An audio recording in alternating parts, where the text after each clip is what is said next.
हगवणे हिच्या मृत्यू प्रकरणी आता तिच्या सासरच्यांनी वैष्णवीचं चारित्र्य हनन करायला सुरुवात केली आहे।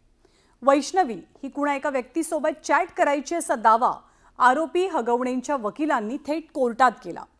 वैष्णवी ज्या व्यक्तीसोबत चॅट करत होती त्या व्यक्तीशी तिचं भांडण झालं असेल आणि त्याच रागातनं वैष्णवीनं टोकाचं पाऊल उचललं असेल असाही अजब दावा हगवणेंच्या वकिलांनी कोर्टात केलाय।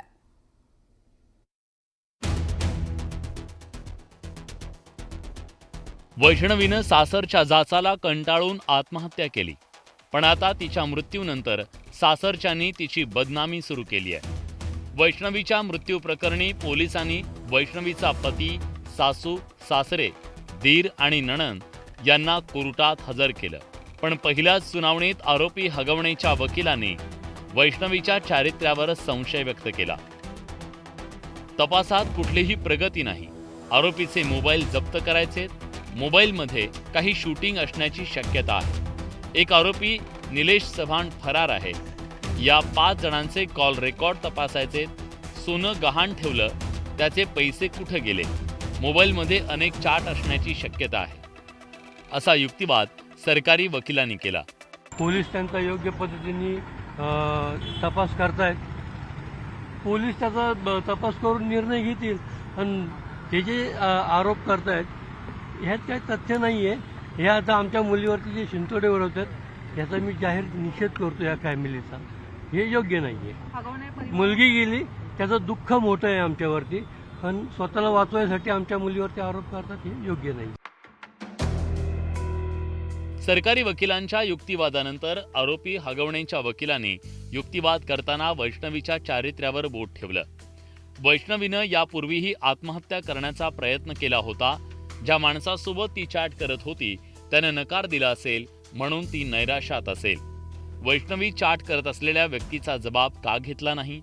कदाचित त्या व्यक्तीशी तिचं भांडण झालं असेल, म्हणून तिनं हे टोकाचं पाऊल उचललं असेल। 49 लाखांची गाडी दिली गेली असं फिर्यादी सांगतायत, पण हगवणेंकडे आधीच 5 कोटी रुपये किमतीची वाहनं आहेत। वैष्णवीनं अनेकदा आत्महत्या करण्याचा प्रयत्न केला होता, असा धक्कादायक युक्तिवाद हगवणेंच्या वकिलांनी केला। कुणाचं कॅरेक्टर असॅसिनेशन नाहीये। आमचं म्हणणं एवढं आहे की वैष्णवीचा जो काही मृत्यू झालेला आहे त्याचा खरा कल्प्रिट कोण आहे, खरा दोषी याच्यामध्ये कोण आहे हे शोधलं पाहिजे पोलिसांनी प्रामाणिकपणे तपास करून। ही आमच्या युक्तिवादाची बाजू आहे। चॅटिंग करत होती त्याच्यामुळे तिच्या कॅरेक्टरबद्दल आम्ही काय वाईट बोललेलं नाहीये। त्या व्यक्ती ज्याच्याबरोबर ती काय चॅटिंग करत होती त्या चॅटिंग मधनं काही वाद निर्माण झाला का?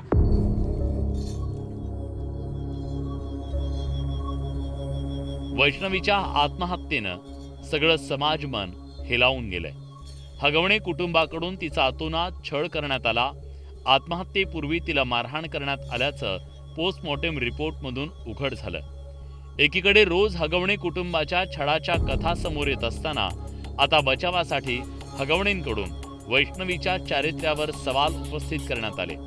आरोपी हगवणेंचा पुन्हा एकदा त्यामुळे बुरखा फाटलाय। अभिजित पोते, न्यूज 18 लोकमत, पुणे। पण हगवणेंच्या वकिलांनी कोर्टात जे आरोप केले किंवा माध्यमांसमोर जे आरोप केले ते सगळे आरोप वैष्णवीच्या माहेरच्यांनी म्हणजे कसपटे कुटुंबियांनी फेटाळून लावलेत। त्यांनी काय म्हटलंय आपण पाहूया। की तिच्या मोबाईलमध्ये आम्हाला आक्षेपार्ह गोष्टी सापडत आहेत, त्याच्यामुळेच तिचा आणि आमच्यामध्ये वाद होत होते। ह्याबद्दल त्यांना आम्ही जाणीव करून दिलेली होती। तिच्या आई वडिलांनी ते मोबाईल तिच्याकडनं काढून घेतलेले होते। त्या मोबाईलमधली जी काही चॅटिंग आहे ती आम्ही सुरक्षित ठिकाणी ठेवलेली आहे। योग्य वेळ आल्यानंतर आम्ही ती चॅटिंग कोर्टासमोर देणार आहोत। त्या व्यक्ती ज्याच्याबरोबर ती काय चॅटिंग करत होती त्या चॅटिंगमधनं काही वाद निर्माण झाला का, त्या वादातनं तात्कालिक कारण निर्माण झालं का आणि तिने हा आत्महत्येचं पाऊल उचललं का हे शोधणं गरजेचं आहे, असा युक्तिवाद आहे। त्यामुळे कुणाच्याही कॅरेक्टरबद्दल आम्ही काय बोललेलो नाही। अशा प्रकारचे चॅटिंग जे आहे ते सापडलेले होते आणि हे सगळं कसपटे कुटुंबांना देखील सांगितलेलं होतं। त्या कुटुंबाने देखील याबद्दल वैष्णवीला समजवलं होतं, तिचे मोबाईल काढून घेतलेले होते। अजिबात असा काही प्रकार झालेला नाही। तिचा मोबाईल कधी काढलेला नाही।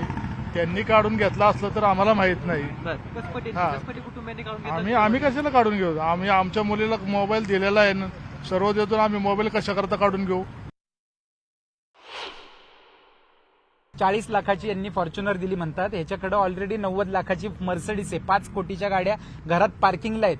त्या गाड्यांना कोणी हात सुद्धा लावत नाही. ऐकून घ्या सर, वापरली कसं असतं सर, डावरी आणि वडिलांनी आता आपल्यालाही मुली असतात. आपण वडिलांनी स्वेच्छेने मुलीला दिलेलं बक्षीस गिफ्ट ह्याच्यामध्ये फरक आहे. बक्षीस दिलेलं ह्याला डावरीच्या व्याख्येमध्ये ते मोडत नाही.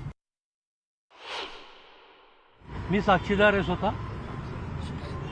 त्यांनी 51 तोळे सोनं गाडी ही मागून घेतली, मागूनच घेतली. कुठली 5 कोटीची गाडी आहे त्यांच्याकडे? या कुठली त्यांच्याकडे 5 कोटीची कुठली गाडी नाहीये.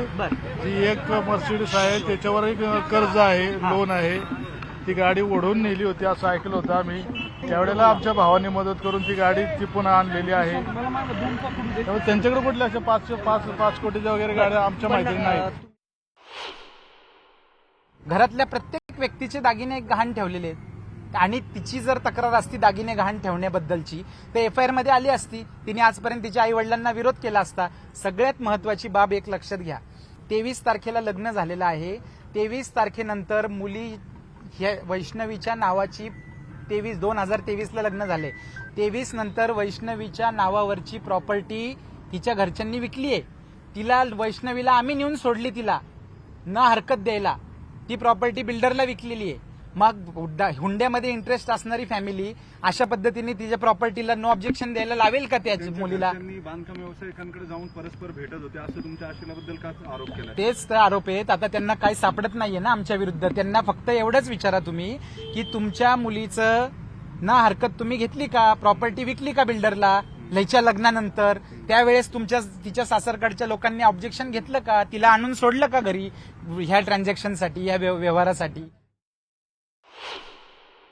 किती हक्क सोड केलं होतं वगैरे वगैरे. तर मी हे सांगेल की त्यांनी ज्या अनाठाई मागण्या केल्या होत्या याकरता आम्हाला एक बिल्डर गाठून त्याच्याकडून ॲडव्हान्स पैसे उचलावे लागले. बिफोर डॉक्युमेंट आम्ही त्यांच्याकडून पैसे उचलले आणि मग त्याच्याकरता आम्हाला आमची जमीन त्याला घेऊन द्यावी लागली. त्यांनी ज्या अनाठाई मागण्या केल्या होत्या 51 तोळे आणि फॉर्च्युनर गाडी जी 50 लाखाची होती, एवढी आमची ऐपत त्यावेळेला नव्हती. त्यावेळेला आम्ही ॲडव्हान्स पैसे त्या बिचाऱ्याकडून उचलले आणि त्याला म्हणलं तुला आम्ही नंतर जमीन तुला देवीसाठी देईल. मारहाण जी झालेली आहे, मारहाणीचे तुम्ही सेक्शन्स बघा, मारहाणीचं स्वरूप बघा, मारहाणीचं सर्टिफिकेट बघा. मारहाणीच्या सर्टिफिकेटमध्ये 324ची मारहाण आहे. ती काय अशी 307 किंवा जीव घेणं हल्ला तिच्यावरती झालेला नाहीये. अशा किरकोळ स्वरूपाची जी काय एखाद्या नवऱ्याकडनं एखाद्या पत्नीला मारहाण जर होते तर ते सुप्रीम कोर्टचं जजमेंट आम्ही आज दिलं कोर्टामध्ये की एखाद्या दिवशी असं एखादा इन्सिडेंट झाला, रागाच्या भरामध्ये नवऱ्याकडनं जर एखाद्या पत्नीला हल्ला झाला तर ती डोमेस्टिक व्हायलन्स होत नाही, ती हॅरेसमेंट होत नाही. हॅरेसमेंट होण्यासाठी त्याचं इंटेन्शन पाहिजे. एखाद्या तात्कालिक कारणावरून एखाद्या मुद्द्यावरनं भांडण झालं, त्याचं पर्यवसन मारहाणीमध्ये झालं, ती हॅरेसमेंट होत नाही. एखादा ऑड इन्सिडन्स आज 23 पासनं ती माझ्याबरोबर नांदत होती. 23 पासनं आजपर्यंत एक कंप्लेंट आहे का, एनसी आहे का, आजपर्यंत तिच्या शरीरावरती माझं एक बोट लागलेली अशी केस आहे का, माझ्यावर असं कधी कुणी आरोप केलेला आहे का? असा आरोप जर असता तर तो एफआयआर मध्ये रिफ्लेक्ट झाला असता की ह्या मुलीला हे नेहमी मारहाण करतात, छळ करतात. एफआयआर मधले जे काय अलिगेशन्स आहेत ते सगळे वेग स्वरूपाचे आहेत. नेहमी छळलं, नेहमी त्रास दिला, सासूनी एवढा त्रास दिला की तिला जीव द्यायची इच्छा झाली. हे सफिशियंट नाहीये, हे वेग स्टेटमेंट आहे. ज्यावेळेस तिने आत्महत्या केली त्यावेळेस 4-5 लोक घरामध्ये नव्हते असं त्यांचं म्हणणं आहे. आणि नवरा बायकोला 2-3 कानाखाली लावले म्हणजे harassment होत नाही असं त्यांचं 2-3 म्हणणं आहे. कानाखाली मारल्याच्या नंतर एवढ्या 30 गुन्हा निघतात का हो? असं त्यांच्या वकिलाचं आणि म्हणणं आहे. समजा चॅट सापडला असं ते म्हणतात. त्याला आता पोलीस रिपोर्टनुसार त्याला 6 दिवस त्यांना तिला मारहाणीच्या खुणा सापडल्यात. 6 दिवस तुम्हाला चॅट सापडत होते का? मग तुम्ही काय करत होते? ते म्हणले 2023 पासून तिला कधीच मारहाण झाली नाही, त्या दिवशी चाट हो, याच्या अगोदर मारलेल्या याच्यात नाही की आमची त्यांच्यानंतर यांच्या घरी बैठकही झाली होती.